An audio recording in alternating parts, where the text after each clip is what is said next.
2, 1. Okay, we're live. We're live. All right, it is 7 o'clock. We're going to call this meeting to order. Please rise for the pledge. I pledge allegiance. To the flag of the United States of America and to the republic for which it stands, one nation, under God, indivisible, with liberty and justice for all. All right, thank you. Welcome to Town of Porter Council Meeting, June 10. Corinne, can we have a roll call, please? Bill Lopez, Here. Laura Madigan, Here. James Spurge, Here. Don Kraft, Here. Kelly Kierman. Here. Beautiful. We have a quorum and can move on to approval of minutes from May 27. Do we have a motion to approve?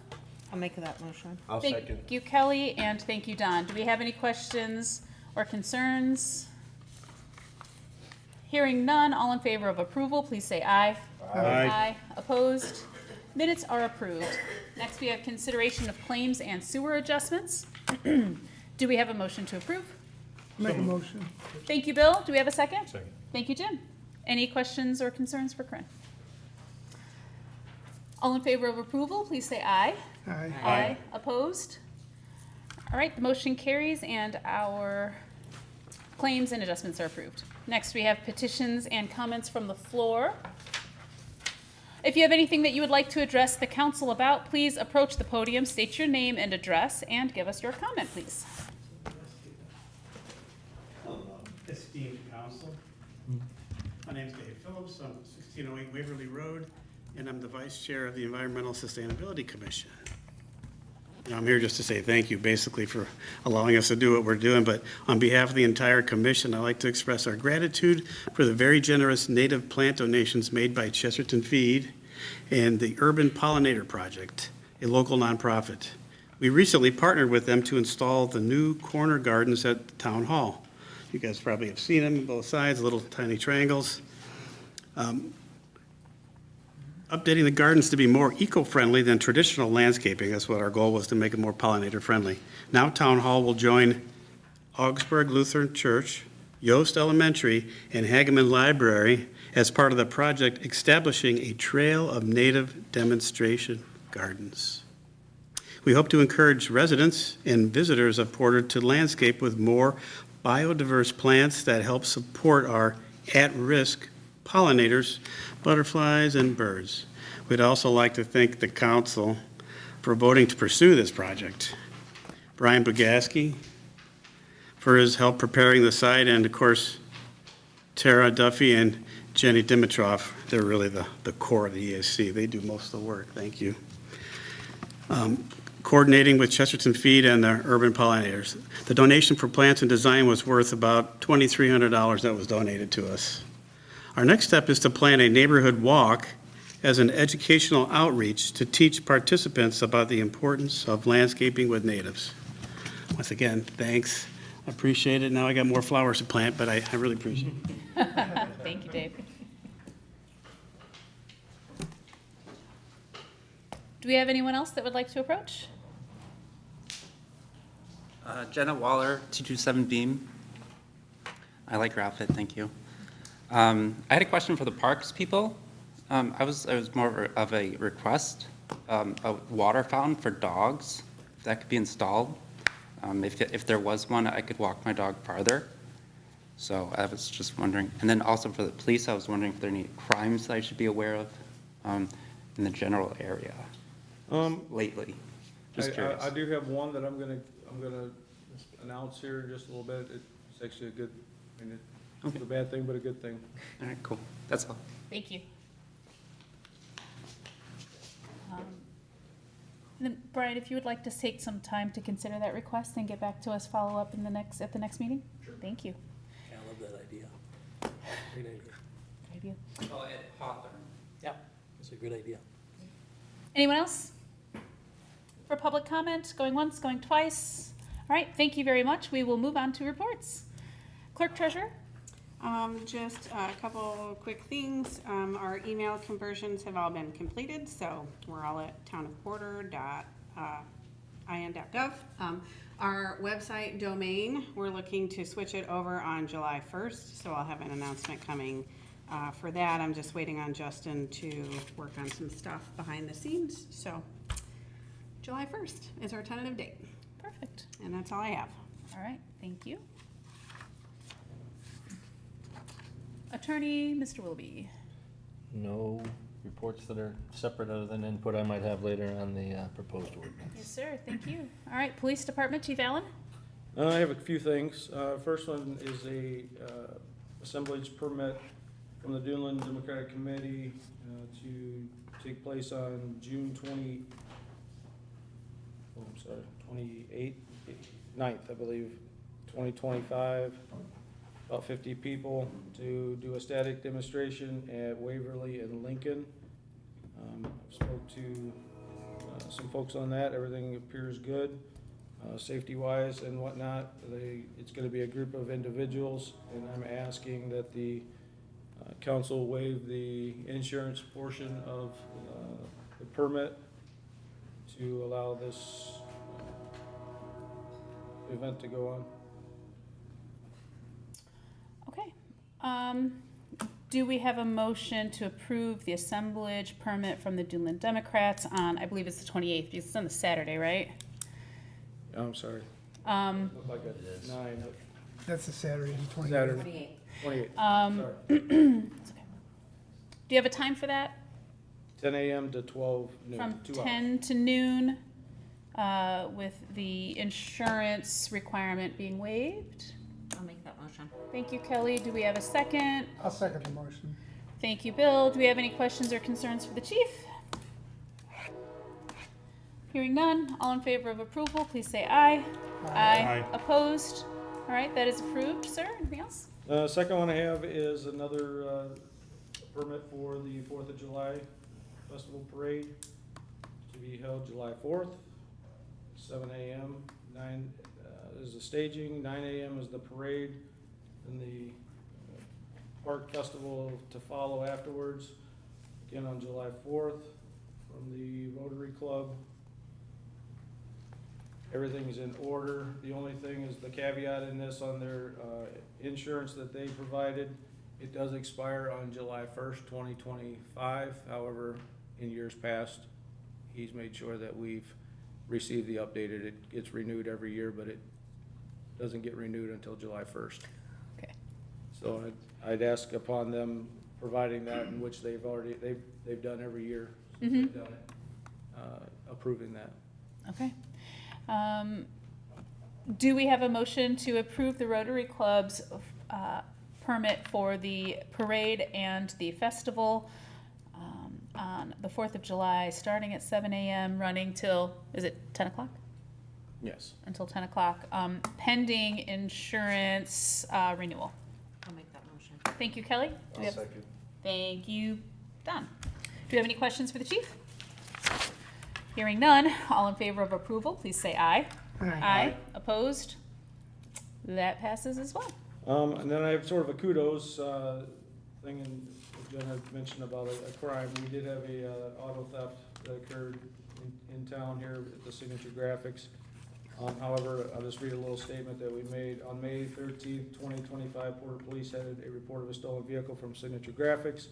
Officer Reynolds took the initial report and followed up on the initial investigation. On May 22nd, Jeffrey Stoddall was arrested by the Indiana State Police Department for vehicle theft. They stopped the vehicle and found it. On May 28th, Detective Commissaric went to Lake County Jail to interview Stodola.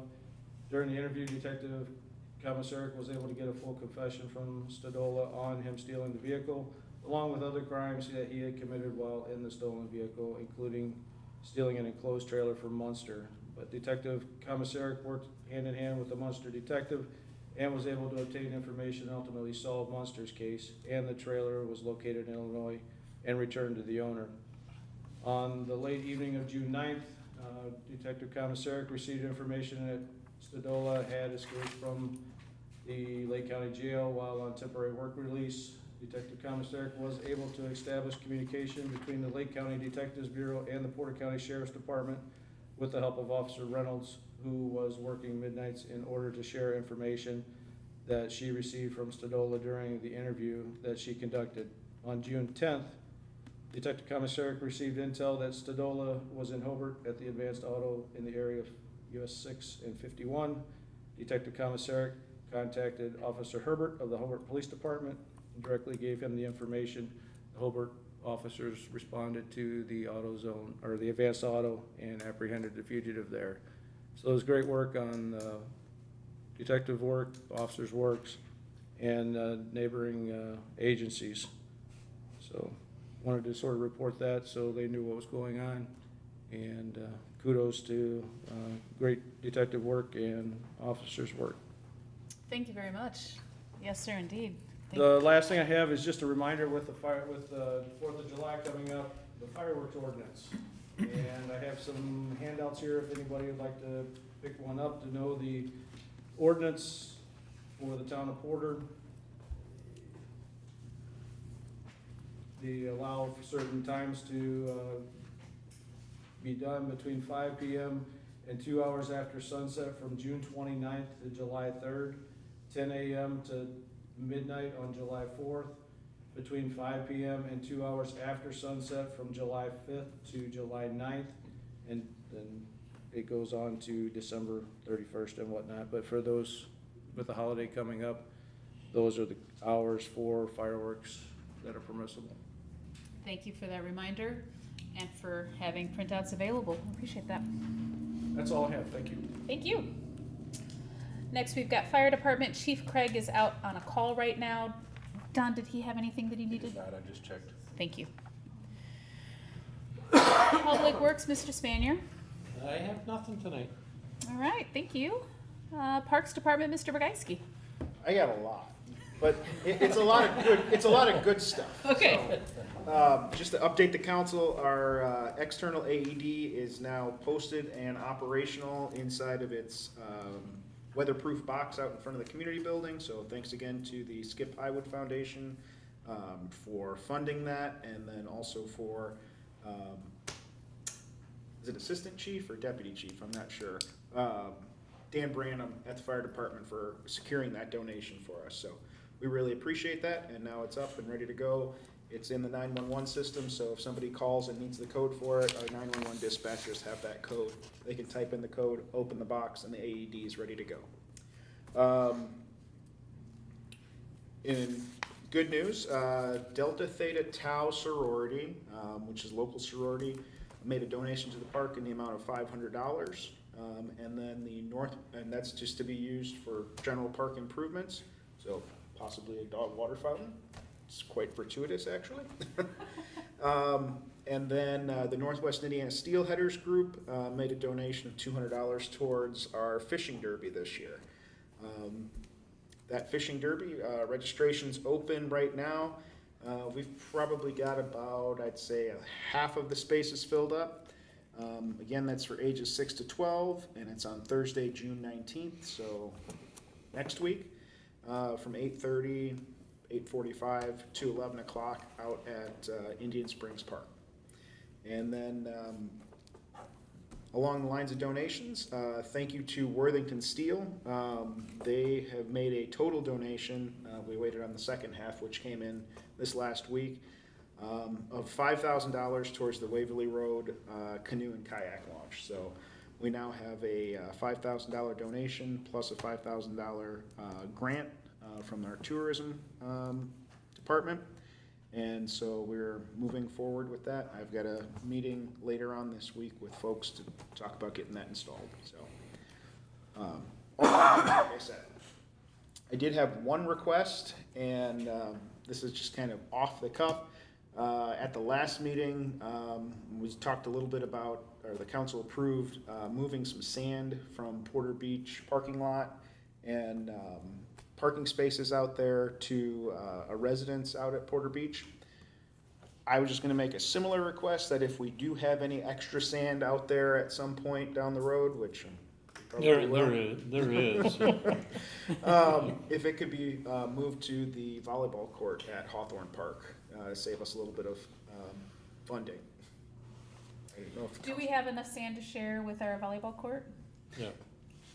The code says the building commissioner has to approve it, so I approve it. Does our building commissioner have any objection to No, not using at some all. of that Okay. sand for a volleyball court? Right. So, All right, thanks. Thank you. problem solved. And then the last announcement I have, before our next meeting, this Friday is, Music in the Park. The Valparaiso Community University Concert Band will be playing at the East Shelter at 7 PM, weather pending, so. Well, thank you so much. That is all good things. Appreciate you. Thank you. All right, Building Commissioner, Director of Development, Mr. Berry. First item is 7 contractors who have paid all their fees and met all the requirements for contractors. Do we have a motion to approve the 7 contractors that have paid all their fees and met all their requirements? So moved. Thank you, Jim. Do we have a second? I'll second. Thank you, Kelly. Any questions for Mike? Hearing none, all in favor of approval, please say aye. Aye. Opposed? They are approved, sir. I put a post on the website today. NIPSCO is gonna replace a very large pole along Beam Street by I-94. And that'll be June 24th to July 1st. There'll be one lane closed going west on Beam Street while they're doing that work, and the trail will be closed in that area while they're working. So I put that on the website today. And I'll send it to Jim. He can put it in the newspaper for him. And we do have, as a reminder, we do have the beach hazard signs posted at Porter Beach with a QR code on them at all of our life rings and the life ring at the National Park section. And if you scan that, it takes you to the National Weather Service Beach Hazard webpage and tells you if there's any beach hazards. So we're trying to spread the word on that so people use it. Thank you. Thank you. That's all I got. Thank you. Chief? I apologize, I have one more thing. Just a reminder for Friday, 2 to 4 at Hawthorne Park, we're doing the police department inspection. It's open to the public. More than welcome to have any of the public attend, and you guys as well. Thank you. Inspection for what? The police department, vehicles and awards. Okay. Anything else on reports? All right, we're gonna move past old business since there is none and on to new business. We've got ordinance number 2025-06, recertifying town council districts after the 2020 census. This is up for first reading. After the 2020 census was completed, the town is required to evaluate any population deviations, and if that population deviation is greater than 7%, right? It's 10%? Oh, and we were at 7, okay. More than 10%, then we have to redraw our districts, but since we did not have that deviation, we did coordinate with the Porter County Surveyor's Office. We did have to update our map because we had those 10 acres annexed in, right? And so that map was updated, and so this ordinance simply recertifies all of our districts as they have been without any changes, with the one exception of adding that 10 acres that was annexed into the town, of which there are no voting residents. That is for the property that's supposed to be developed into a RV campground. Did I cover that well enough? Is there anything that we need to add? No. Sir, no? Okay. So this is up for first reading. If any of the council members have any suggested edits or want to make any changes to it, we can entertain a motion to set it for second reading on June 24th. I'll make that motion to have a second reading on June 24th. Thank you, sir. Do we have a second? I'll second. Thank you, Kelly. Any further questions or concerns on this one? Not necessarily concerns with it, just some thoughts for everyone to consider as we move forward. I was talking with our attorney just before, and I'd like to get everyone's input on if we think we're best served how the districts are now set up and how the election is, as far as everyone having to live in the district but be elected town-wide.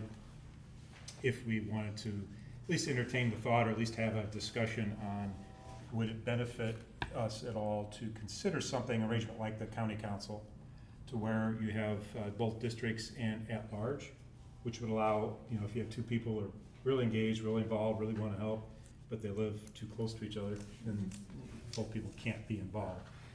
Where an at-large position might allow that to happen. The other thought of that is looking at the amount of people that come out each time, at least in the last few cycles, total number of people voting. Would it benefit us to have where the districts where you're elected just within the district, not necessarily townwide, have the at-large position be elected townwide and the districts elected within the district? Would that encourage more people maybe to run, more people to vote, et cetera, where it's more, a little bit more localized? Just something to consider. Not that there's anything broken with how it is now, but something to consider. The other thought that I had was, at different times when we talk about different issues and things that we're trying to fix and make better from, things were in the past, sometimes it seems like those things, when something wasn't done quite right, or it's kind of scratching your head saying, why did it happen that way? It seems like sometimes those are attributed to times when there was complete turnover.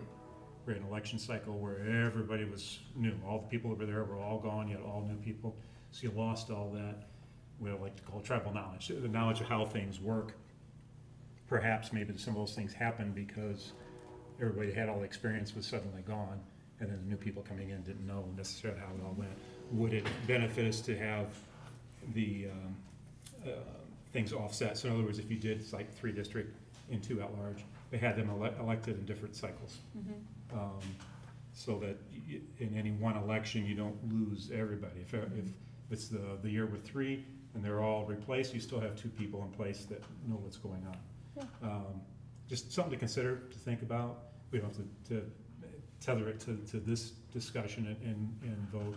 I think, Chris, you had said that we could tackle that at any time in the future that we might want to. You can. The only caveat with that is that if you were to change, stagger, take that step, you have to do it in the year before the election, any official's elected. So if you're gonna change that, it has to be the previous year.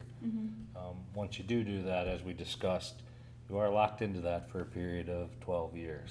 So you can't change it back. For 12 years. But you do have some flexibility to change those, and I can send you some resources so that you can Sure. check out, look at the options. I will speak to that at large, and I'm from talking with people who were previously on council.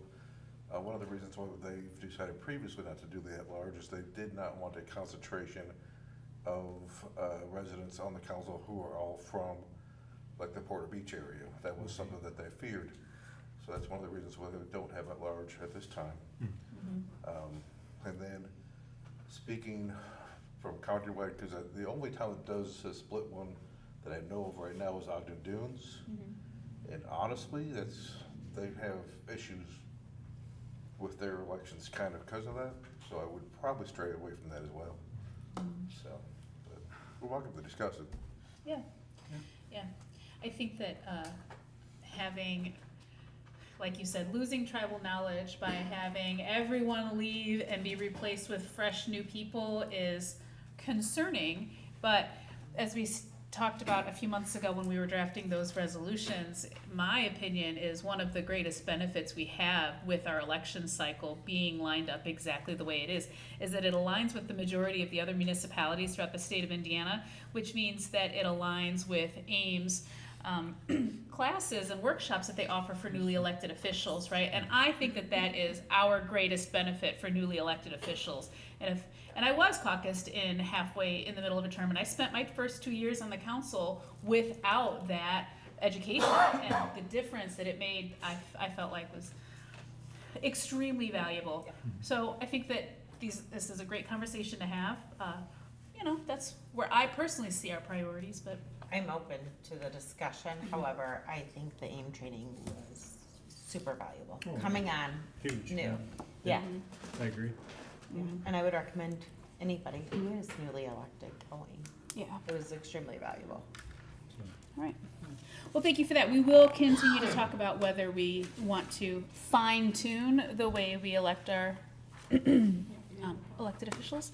Yes, ma'am. We still need. What do you? We didn't vote. I know. Okay. But now it's time to vote. Are we ready to take a vote? If you're ready. All in favor of approval for setting this for second reading on June 24th, please say aye. Aye. Aye. All opposed? All right, we'll have this at second reading then. Thank you all so much. And then, where is, oh. Sorry. So now we've got council comments.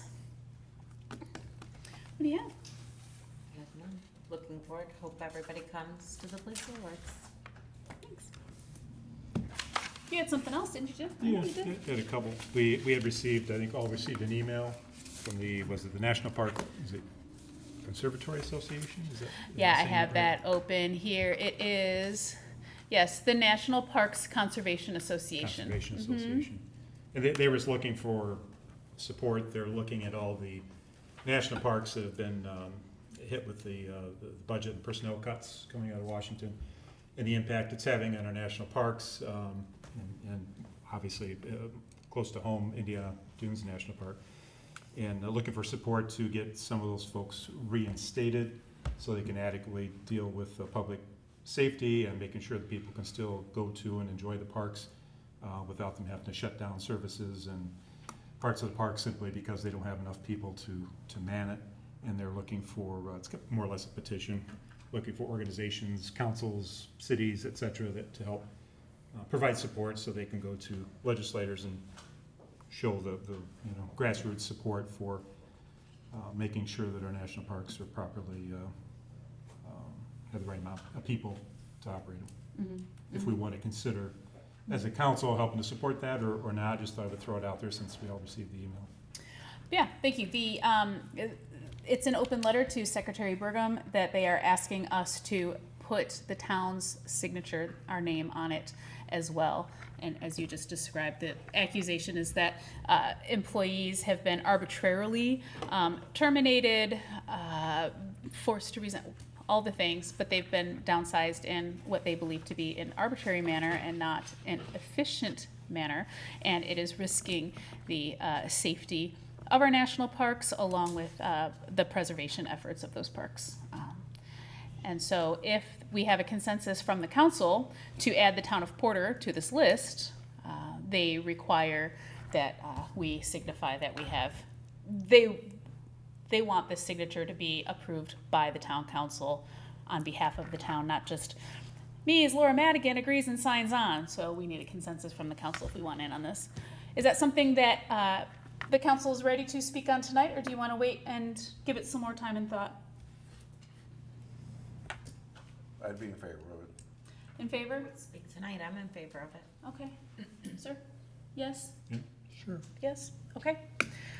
All right, then we will add Town of Porter to that list. Thank you. Did you have anything else, Jim? The only other thing I had was on the, having the ordinance about the fireworks. Is that currently on the website, or is that something that could be added so that when people are contemplating setting off fireworks, if they want to know what the rules are, it's right there on the It's website? accessible through the website. If they wanted to search that, we might be able to throw something on in the front of it. That's why I was saying something, because if they look, just a quick glance, they can see it, whether it's they want to set them off themselves, or if they want to lodge a complaint, that they would see when we're saying it's okay to do, might save extra phone calls coming to you guys. I'll look into that. I think a shortcut summary easily posted on our I'll website probably do is a that. great idea. Thank you. Yes, all right, thank you, sir. Any other council comments? I have two things. A week ago, I had a resident approach me and say, I'm sure you get all kinds of complaints and don't hear very many compliments, so I would like to pay the town of Porter a compliment. He said that our Public Works Department was out putting up one of our trailer signs to help divert traffic during high traffic beach days, etc.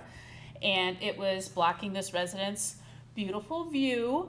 And he said, thank you so much for putting that out because managing this traffic helps my life. Thank you. But would you mind maybe scooching it a little bit? And the employee said, yeah, sure, no problem. They'd already set it up. Broke it down, moved it so that it still performed its job, but did not obscure this resident's view. And he just said, thank you so much. Like, that was just a nice act of kindness that he didn't have to do. I just asked him nicely if he wouldn't mind, and he went out of his way to do it. He didn't have to. So thank you so much. And then 3 days later, I got another email from a resident that said, man, I gotta give the town of Porter a compliment. And that email said, I took my boys to the park, and park staff was out there laying out mulch, and my 6-year-old was just googly eyes for the park dump truck and was so curious. And your staff did not, get out of the way, kid, I'm trying to get my job done. Your staff said, kid, you're interested? Take a look at this. And entertained the kid, taught him about where the mulch was coming from, how the dump truck is used, and it just made that kid's day. And so I don't usually do this, but I think now I'm going to start. When I get calls out for kindness, I'm going to amplify those. Thank you all so much for your support. We take so much pride in our work and serving our town, and we really appreciate being seen and appreciated. All right, do we have a motion to adjourn? I'll make that motion. Thank you, Kelly.